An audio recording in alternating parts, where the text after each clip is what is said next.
Real estate में investment है तो बहुत सेफ़, लेकिन अगर आपने कुछ चीज़ों को चेक कर लिया होगा तो फिर ही आपको उसके अंदर फ़ायदा होगा, वरना आप रिस्क में होंगे और आपकी इन्वेस्टमेंट जो है वो ज़ाया भी हो सकती है। अब इसके अंदर क्या क्या चीज़ें आपने पहले चेक करनी है, इनको आप रियल एस्टेट के एथिक्स भी कह सकते हैं इन्वेस्टमेंट के लिए। आइए इनके ऊपर बात करते हैं। ये टोटल 5 पॉइंट्स हैं। जो नंबर 1 पॉइंट है वो सबसे पहला ओनरशिप है, कि जो भी आप इन्वेस्टमेंट करें रियल एस्टेट में, जो भी आप प्रॉपर्टी ख़रीद लें, आपके पास उसकी ओनरशिप होनी चाहिए।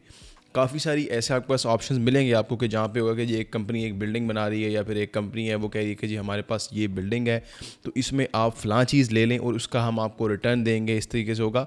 तो वो चीज़ पॉसिबल नहीं है। जब तक आपको ओनरशिप नहीं मिलेगी तब तक आपने उस चीज़ के अंदर जाना ही नहीं है, क्योंकि देखिए रियल एस्टेट जो है वो बेसिक चीज़ ही ओनरशिप है ना। आपने एक चीज़ परचेज़ करनी है, आप पैसे दे रहे हैं और आप एक प्रॉपर्टी परचेज़ कर रहे हैं। आप एक रियल एस्टेट, आप एक चीज़ जिसको आपने परचेज़ किया है उसकी आपको ओनरशिप मिलनी चाहिए, उसकी आपको प्रॉपर ओनरशिप मिलनी चाहिए। ये नहीं कि एक कंपनी है वो कह रही है कि जी हमने बिल्डिंग तो बना ली है, अब हम आपको अपने डॉक्यूमेंट्स के ऊपर आपको दे देंगे कि जी ये बिल्डिंग बनी हुई है, इसके अंदर ये चीज़ आपकी है, या ये साइज़ आपका है, या ये यूनिट आपका है। नहीं, इस तरह से नहीं है। जब तक बिल्डिंग बन रही है, जब तक कोई प्लॉट डेवलप हो रहा है, तब तक तो चलें बात ठीक है कि आपका जो कंपनी बना रही है वो कंपनी आपको ओनरशिप देगी। लेकिन जैसे ही चीज़ रेडी हो गई है, जैसे ही बिल्डिंग बन गई है, आपने पेमेंट कर दी है, जैसे ही आपने प्लॉट ले लिया, आपने पेमेंट कर दी है, उसी टाइम आपको ओनरशिप मिलनी चाहिए। उसी टाइम आपको जो वहाँ की अथॉरिटी है वहाँ से आपको ओनरशिप मिलनी चाहिए। ओनरशिप किसी चीज़ की आपको ना मिले, किसी प्रॉपर्टी की आपको ओनरशिप ना मिले, उसमें आपने जाना ही नहीं है,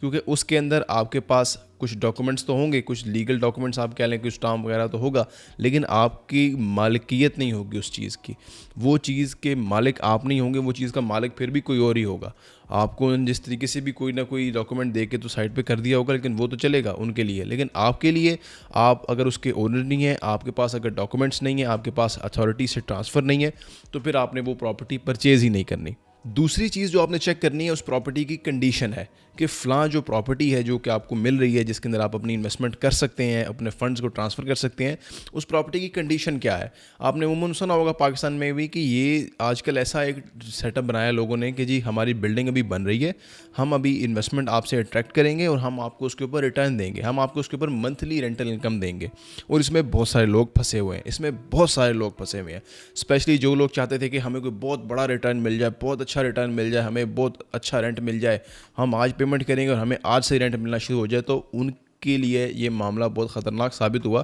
क्योंकि जब एक चीज़ बनी ही नहीं है, जब एक प्रॉपर्टी डेवलप ही नहीं हुई हुई, जब एक बिल्डिंग बनी हुई ही नहीं है, तो उसके अंदर आपको रेंट कहाँ से आएगा। रेंट आसमान से उड़ता हुआ नीचे तो नहीं गिरेगा ना। जब वो प्रॉपर्टी बनेगी उसके बाद वो प्रॉपर्टी जो है वो रेंट आउट होगी, फिर वो जो आगे टेनेंट आएगा वो टेनेंट आपको रेंट देगा, तब आपको रेंटल इनकम मिलेगी। इसी वजह से कहते हैं कि जो रियल एस्टेट है ये थोड़ी सी लॉन्ग टर्म चीज़ है, इसको आपने लॉन्ग टर्म देखना होता है कि यार मैं आज प्रॉपर्टी ले रहा हूँ, 2-3 साल बाद जब बिल्डिंग बन जाएगी उसके क्या रेंटल इनकम होगी, फिर 2-3 साल के बाद जब बिल्डिंग बन जाएगी, नेक्स्ट 5 ईयर्स में मुझे क्या रेंट मिल रहा होगा, क्या प्रॉपर्टी की वैल्यूएशन होगी। तो आपने इसको उस तरीके से देखना होता है। जिन लोगों ने ये नहीं देखा कि यार प्रॉपर्टी की अभी कंडीशन क्या है, अभी बिल्डिंग बन रही है, अभी स्ट्रक्चर बना है सिर्फ, और नेक्स्ट जो कंपनी है, अगली कंपनी है, वो सिर्फ अपनी सेल्स बूस्ट करने के लिए वो आपको कह रहे हैं कि जी हम आपकी 1 करोड़ की प्रॉपर्टी है, हम उसके ऊपर आपको 2 लाख रुपए रेंट देंगे। अब वो 2 लाख रुपए रेंट वहाँ पे वो क्यों दे रहे हैं, वो लॉजिकल बात नहीं है, क्योंकि वो जो एक स्ट्रक्चर है, उस स्ट्रक्चर में आके किसी शेख ने रहना तो है नहीं है कि वो आपको ला के 2 लाख रुपए रेंट देगा फ्री के अंदर, और वहाँ पे आके किसी शेख ने शिकार भी नहीं करना कि उसकी ज़रूरत है कि वो भी जाकर उस स्ट्रक्चर में घुस जाएगा।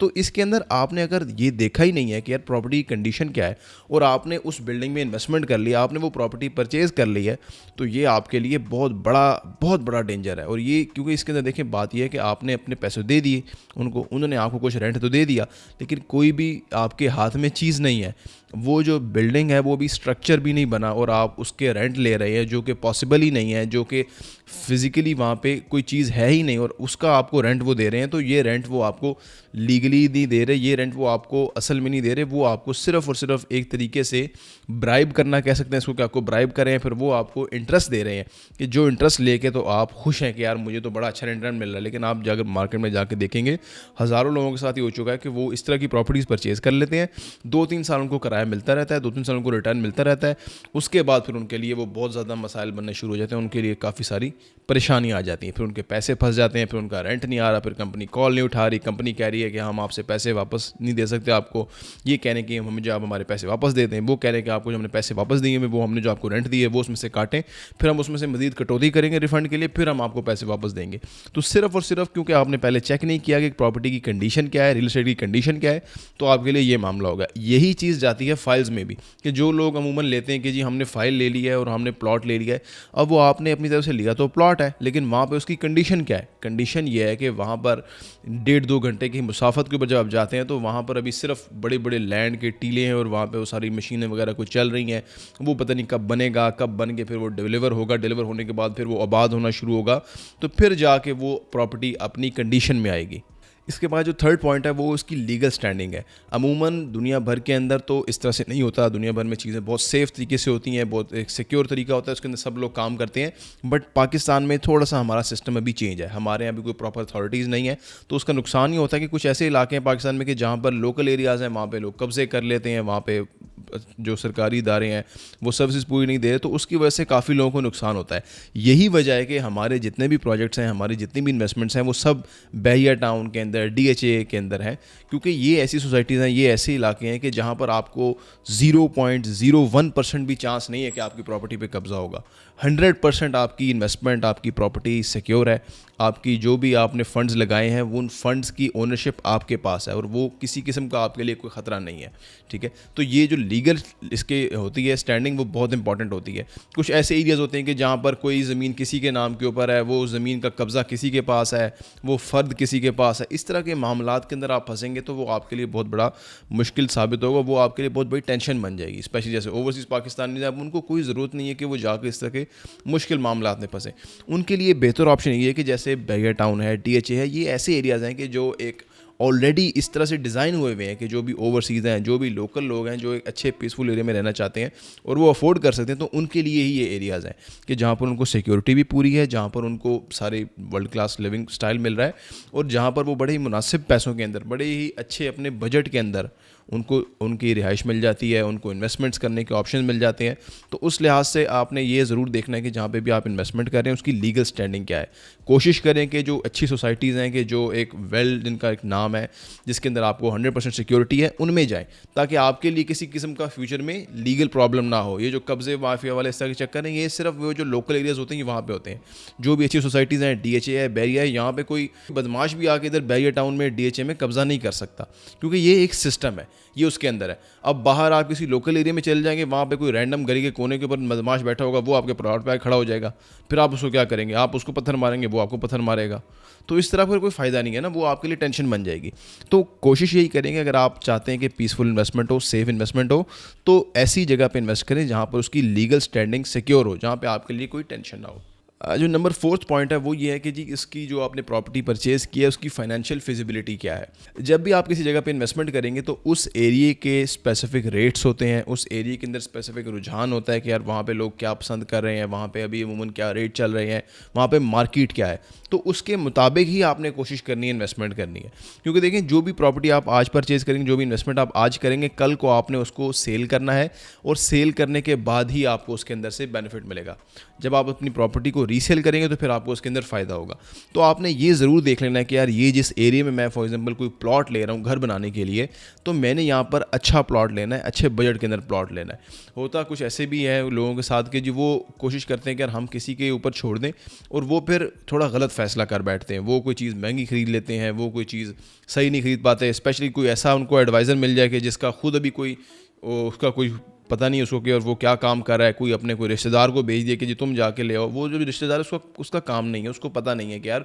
किस जगह पे क्या चीज़ की रिक्वायरमेंट है, क्या चीज़ का रेट है, तो वो गलत फ़ैसला कर बैठते हैं। इस वजह से बेहतर ये है कि आपके पास एक अच्छा एडवाइज़र हो, आप एक अच्छी कंपनी के साथ हो कि जो कंपनी आपको पूरी सर्विसेज प्रोवाइड करे, वो आपकी लीगल स्टैंडिंग भी देखे और वो आपका जो आने वाला फ्यूचर है, जो भी आपको एसेट आपने लेना है, वो उस लिहाज से आपको लेके दें कि सो दैट कि आपको उसके अंदर फ़ायदा हो। तो अच्छी कंपनी के साथ काम करने का फ़ायदा यही है कि जो भी टेक्निकलिटीज़ हैं उसको वो डील करेंगे, जो भी आपके लिए एक डिसीजन लेना है उसको वो डील करें और आप एक सेफ पोजीशन के ऊपर होंगे। जो लास्ट पॉइंट है वो ये है कि इन्वेस्टमेंट करने से पहले आपने अपने माइंड में क्लियर कर लेना है कि आप करना क्या चाह रहे हैं, क्योंकि हर किसी की रिक्वायरमेंट अलग होती है, हर किसी का बजट अलग होता है, हर किसी का फ्यूचर अलग होता है, हर किसी का प्रेजेंट अलग होता है। कुछ लोग ऐसे होते हैं जो चाहते हैं यार हमें ऐसी प्रॉपर्टी मिले कि जो ऑलरेडी किराए पर लगी हो, तो उनको हम ऐसी प्रॉपर्टीज़ देते हैं कि जो ऑलरेडी किराए पर लगी हुई हैं, कि जिनके अंदर ऑलरेडी कोई टेनेंट आया हुआ है, कोई टेनेंट बैठा हुआ है, वो पेमेंट करेंगे, वो प्रॉपर्टी उनके नाम के ऊपर हो जाएगी, वो प्रॉपर्टी नेक्स्ट मंथ से ही उनको रेंटल इनकम देना शुरू कर देगी। ऐसी प्रॉपर्टीज़ हमारे पास 45 लाख के बजट से शुरू होती हैं, और ये प्रॉपर्टीज़ ऊपर जाते जाएँ तो आपका जितना भी बजट है आप जा सकते हैं 5 करोड़ 6 करोड़ तक भी ऐसी ऐसी हमारे पास प्रॉपर्टीज़ हैं कि जो ऑलरेडी किराए पर लगी हुई हैं। तो इस तरीके से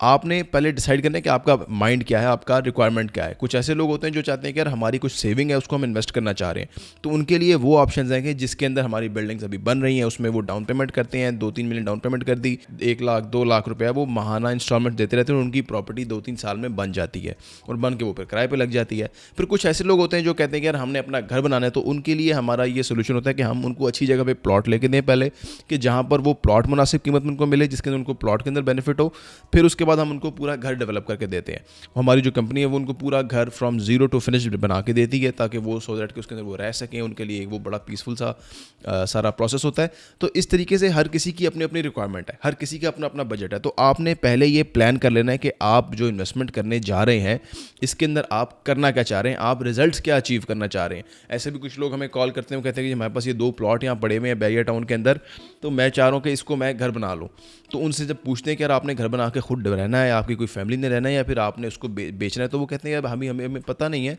हम बाद में देखेंगे। तो उनको फिर हम यही कहते हैं कि यार ऐसे इस तरह से अगर आप करेंगे तो आपका घर बिकेगा नहीं, और आपके लिए ये लायबिलिटी बन जाएगी। क्योंकि अगर आपने घर बनाना है, घर बना के आपने रहना है, तो वो एक अलग स्टाइल है, वो एक अलग प्रोसेस है उसका, वो एक अलग माइंडसेट है। अगर आपने घर बना के बेचना है तो वो फिर एक अलग माइंडसेट है, आपने फिर उसको अलग तरीके से रेडी करना है, आपने उसको मार्केट के लिए रेडी करना है। मार्केट के लिए रेडी करने के लिए आपको मार्केट की जो रिक्वायरमेंट्स है उसको मीट करना पड़ता है। तो इस तरीके से जो भी आप इन्वेस्टमेंट करना चाह रहे हैं, जो भी आपकी रिक्वायरमेंट है, उसको पहले थोड़ा सा प्लान कर लें। हमारे साथ भी आप डिस्कस कर सकते हैं, हमारे साथ लोगों ने काफ़ी सारी इन्वेस्टमेंट्स की हुई हैं, स्पेशली जैसे ओवरसीज़ पाकिस्तानीज़ हैं, उनके लिए काफ़ी अच्छे अच्छे हमारे पास ऑप्शन हैं। उन लोगों ने बहुत सारे अवेल भी किए हैं। 2-3 मिलियन के डाउन पेमेंट से ही उनकी इन्वेस्टमेंट स्टार्ट हो जाती हैं। आप 2 मिलियन की डाउन पेमेंट से कमर्शियल प्रॉपर्टी भी परचेज़ कर सकते हैं, रेजिडेंशियल प्रॉपर्टी भी परचेज़ कर सकते हैं। तो इस तरह आप थोड़ा सा प्लान करें कि आपकी रिक्वायरमेंट क्या है, आप करना क्या चाह रहे हैं, आप क्या रिजल्ट अचीव करना चाह रहे हैं, तो उसके मुताबिक सोल्यूशन आपको प्रोवाइड किया जाएगा, उसके मुताबिक आपको चीज़ दी जाएगी, इन्वेस्टमेंट करवाई जाएगी,